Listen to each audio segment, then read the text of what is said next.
Hello everyone, this is Shannon from That's So Po, and today I'd like to do a review of Jacqueline Woodson's Brown Girl Dreaming. This is a middle grade memoir told in verse of Jacqueline Woodson's experiences growing up in the 1960s as a Black girl. It is so beautiful and so powerful, and I wanted to talk about why I thought it was just so amazing and why you should read it. So first, I want to talk about the writing. I think that the writing in this is something that stands out as really fantastic. Because this is a memoir written in verse for a middle grade audience, it makes it something rather special. Rather than simply a listing of memories or facts, it puts you very much into the emotions and to the mindset of Woodson when she was a child. It brings you into that time. It's very, very immersive. The language is beautiful, but it's also really accessible because it's written at a middle grade level.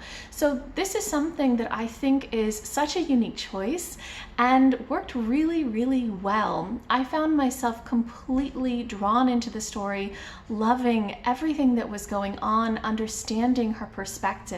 And I think that's really important as well because of the time that she was living in.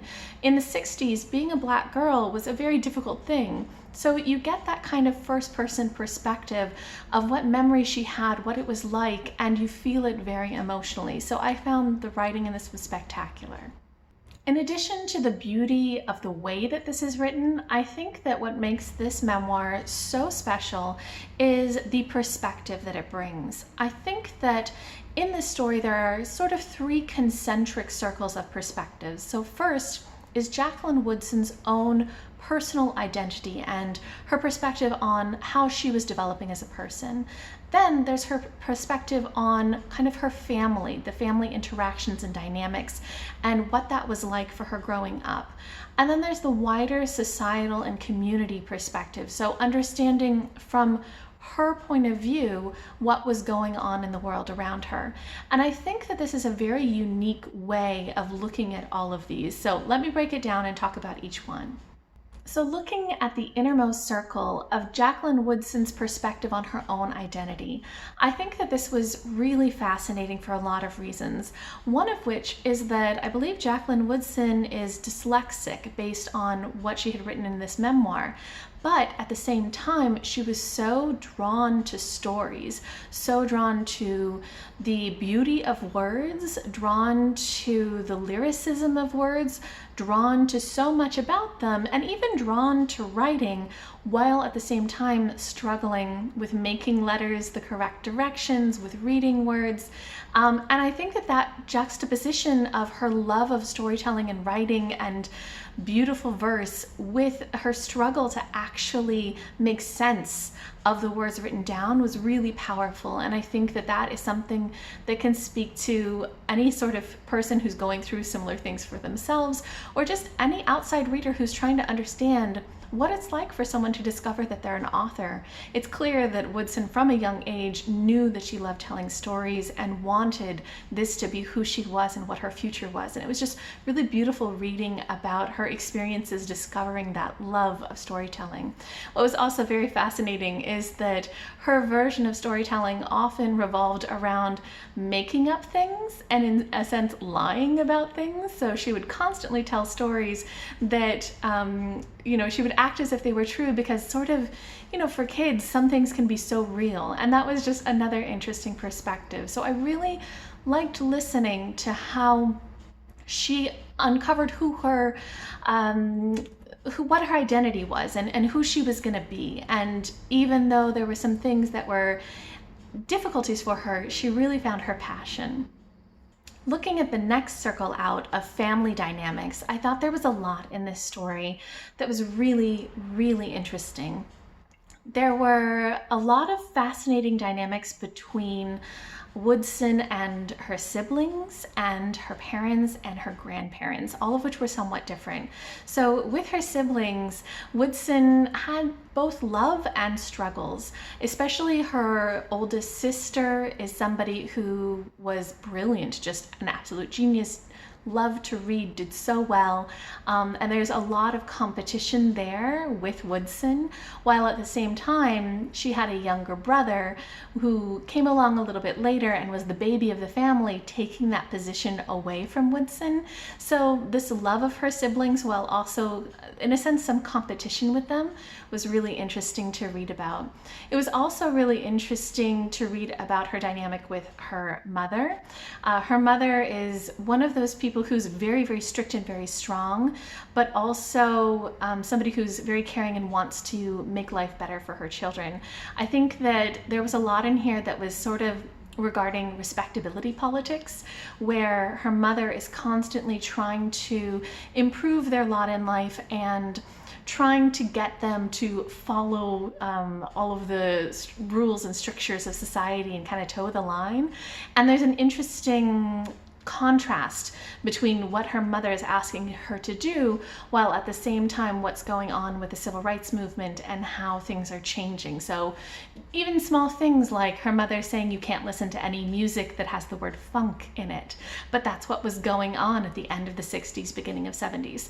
So that was an interesting dynamic. And then a very interesting dynamic is with Woodson and her grandparents. So her grandparents were in South Carolina, and she split her time growing up between South Carolina and then later New York, where her mother had moved for more opportunities. But there was a lot of ties back to South Carolina and her grandparents. Her grandmother is a Jehovah's Witness and very strict, and there was a lot in their childhood about being involved in the Jehovah's Witnesses. So there's interesting dynamics there. And her grandfather was somebody who she strongly connected with, who adored her stories and who made her feel heard. And I just really liked seeing all of these different people in her life and the way that she interacted with them and how that influenced her choices and how she developed.